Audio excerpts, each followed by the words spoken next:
Before I came here as a faculty member, I had 10 years working at Grace Cathedral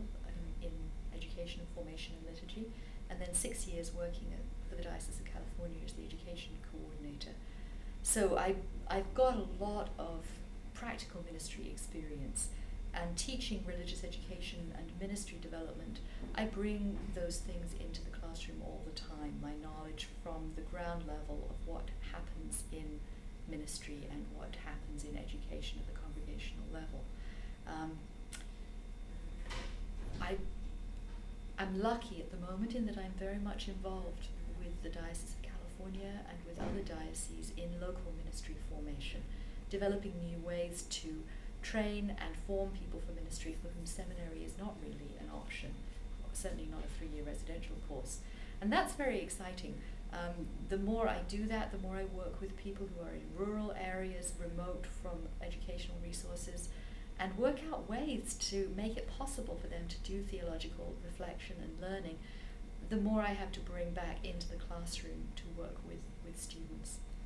On my sabbatical, I'm planning to do some travel to various sites in the country where there are innovations in ministry. And one of the things I want to do is build some partnerships with ministry practitioners there,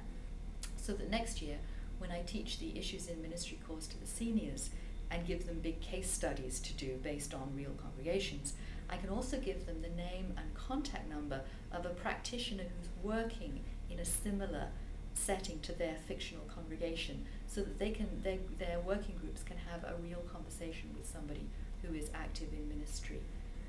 That's the kind of connection that I'm trying to build all the time between the students and the world in which they are going to be doing ministry. My colleague Nancy Eswine and I are in the process of planning a local multicultural immersion project for the intercession next year, where students will be able to go to a variety of sites in the Bay Area by public transit to take advantage of the incredible diversity of ministries that are right here in order to fulfill their multicultural immersion requirement. So the school in general thinks in these terms all the time, trying to make these connections, bridging the gap between the seminary and the world of ministry. And I am delighted to be part of that kind of creative endeavor.